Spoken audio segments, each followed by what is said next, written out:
នេះជាសមិទ្ធផលរបស់ខ្ញុំរយៈពេល25ថ្ងៃមួយពូនៅភ្នំបងប្អូនតែខ្ញុំចុះមកហើយឈើនេះគឺជាប្រភេទក្បាលប៉ាហើយនឹងប៉ង់បងបាទប៉ាហើយនឹងប៉ង់ហើយវាមានចម្រុះគ្នាបងប្អូនវាមានចម្រុះគ្នាវាមានប៉ាវាមានប៉ង់វាមានខ្សែវាមានខ្សែអញ្ចឹងបងប្អូនហើយវាមានតាមកូនដើមទូចដើមធំយកមកលាយគ្នាវាមានប៉ាទូចប៉ាធំអញ្ចឹងបងប្អូន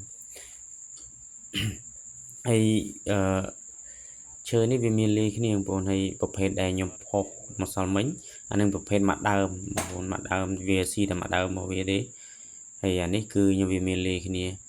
ហើយបងប្អូនគាត់សួរខ្ញុំថាបងឲ្យឡើងរយៈពេល25ថ្ងៃហ្នឹងបានប៉ុន្មានរយៈពេល25ថ្ងៃហ្នឹងបងប្អូនខ្ញុំរកបាន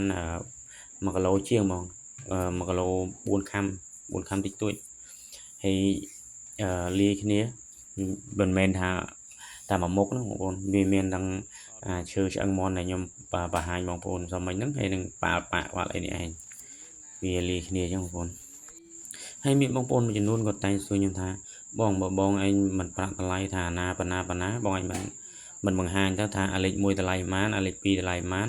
អាលេខ3តម្លៃប៉ុន្មានអាហ្នឹងបងប្អូនត្រូវតែបង្ហាញឲ្យបានទេបងប្អូនព្រោះប្រការបង្ហាញទៅវាមិនមែនថាលាក់បាំងទេបងប្អូនតកែឈើខ្លឹមវាមានច្រើនអញ្ចឹងបើសិនជាខ្ញុំបង្ហាញថាអូអានេះ1000ឧទាហរណ៍អាលេខ1 1000អាលេខ2 2000អាលេខ3 3000អញ្ចឹងតកែអានេះសំខាន់លើឈ្មួញបងប្អូនសំខាន់លើឈ្មួញបើឈ្មួញគាត់ទិញឈ្មួញខ្លះអាឈើបើថាឈើលេខ2គាត់ទិញ3 4000អញ្ចឹងទៅឧទាហរណ៍ណាហើយជាងការឈ្មួញខ្លះមួយទៀតគាត់ទិញតម្លៃក្រោមហ្នឹងទៅហើយឈ្មួញទៀតមានតែទិញលើសហ្នឹងទៀតទៅអញ្ចឹងណាមិនមែនថាអូតម្រូវបានទេសំបីតែបងឯងទៅទិញអីវ៉ាន់ចាប់ហួយនៅតូបនៅក្នុងភូមិយើងក៏មានតូបខ្លះថ្លៃខ្លឹះគ្នា1 បាត 2 បាតអញ្ចឹងដែរបងប្អូនមិនមែនថាលក្ខណៈថាឲ្យត្រូវគ្នាប៉ែទេបងប្អូនមិនមែនទេមិនដូចមាសណាមានដូចមាសលក្ខណៈមាសដែលយើងទៅទិញផ្លាទីនដែលយើងទៅទិញនៅនេះថ្លឹងជីកមកគិតជីគិតការ៉ាត់គិតហ៊ុនណាបងប្អូនហើយមួយទៀតបងប្អូនមួយចំនួនក៏តែងសួរខ្ញុំថាបងឯងទៅមួយខែ25ថ្ងៃអញ្ចឹងបងឯងឡើងបានអញ្ចឹងបងឯងមិននៅយូរទៅនៅបាន2 3ខែតែចុះមកម្ដងអារឿងនៅបងប្អូនខ្ញុំចង់នៅដល់1ឆ្នាំប៉ុន្តែសំខាន់វាអត់មានស្បៀងលក្ខណៈអត់មានស្បៀងបងប្អូនគឺអត់មានស្បៀងទេអញ្ចឹងយើងអាចឡើងនៅយូរបានទេយើងមកអស់ស្បៀងយើងចុះមកហើយស្បៀងរបស់យើងឡើងទៅយើងកំណត់ថាឥឡូវយើង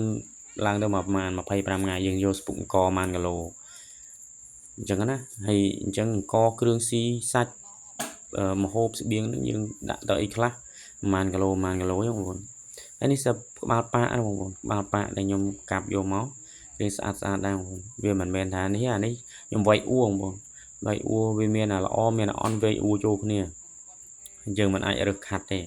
អាហ្នឹងបើតកែគេទិញយកទៅគេរើសខាត់បងប្អូនតកែគេទិញយកទៅគេទិញពីខ្ញុំផងគេទិញពីពូផងទិញពីអ្នកផ្សេងផងគេយកទៅខាត់ល្អផ្សេងកដាលផ្សេងអាហ្នឹងសំខាន់ទៅលើឈ្មួញតកែនឹងគាត់យកទៅហ្នឹងដូចបងអូននិយាយអញ្ចឹងអាលេខ1លេខ2តម្លៃវាមិនដឹងព្រោះតកែគេយកទៅខាត់លក់ហើយយើងលក់វៃអួហ្នឹងលក្ខណៈថាយកអាល្អមកយកអន់អញ្ចឹងណា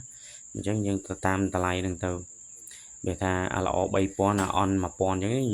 យោងគ្នាយើងលក់2000អញ្ចឹងទៅអញ្ចឹងឬក៏1000ជាងឬ2000ជាងអញ្ចឹងទៅវាយោងគ្នាអញ្ចឹងបងប្អូនមិនមែនថាវៃអួអីលក្ខណៈថារឹសឲ្យដាច់ថាល្អលក់ផ្សេងអាអន់លក់ផ្សេងអញ្ចឹងដល់ពេលលក់ល្អអស់អាអន់ខ្ញុំលក់អីចេញមានណាយោអញ្ចឹង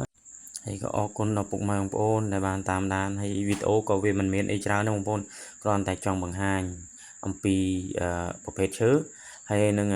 វាថាសមិទ្ធផលដែលបងប្អូនទទួលបានរយៈពេល25ថ្ងៃនៅលើភ្នំបងប្អូន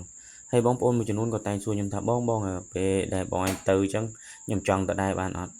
បានបងបានប៉ុន្តែសំខាន់លើបើថាអាស្រ័យលើបងថាបងអាចទៅនៅយូរជាមួយខ្ញុំបានអត់អញ្ចឹងណាចឹងថាបងមានតារៈមានការងារអីច្រើនអញ្ចឹងបងមិនអាចទៅមួយខ្ញុំបានទេប៉ុន្តែឥឡូវខ្ញុំកំពុងតែរៀបចំបងប្អូនខ្ញុំកំពុងតែរៀបចំថាតើខ្ញុំរៀបចំលក្ខណៈថាវាថាខ្ញុំរៀបចំម៉ូតូឬក៏បែបថាមធ្យោបាយឡើងព្រោះមធ្យោបាយដើរធ្វើដំណើរហ្នឹងលក្ខណៈទៅ2 3ថ្ងៃដើម្បីរំសាយអញ្ចឹងទៅហើយមកវិញណាខ្ញុំប្រុងធ្វើអញ្ចឹងតិចទៀតខ្ញុំអាចនឹងធ្វើរៀបចំអញ្ចឹងដើម្បីបងប្អូនណាគាត់ចង់ទៅលេងដែរគាត់ចង់ទៅរកដែរខ្ញុំធ្វើជាលក្ខណៈថាទៅ1ថ្ងៃ2ថ្ងៃអញ្ចឹងបងប្អូនដើម្បីឲ្យពុកម៉ែបងប្អូនបានទស្សនានិងបានឃើញ mình men thà rửa ăn thế không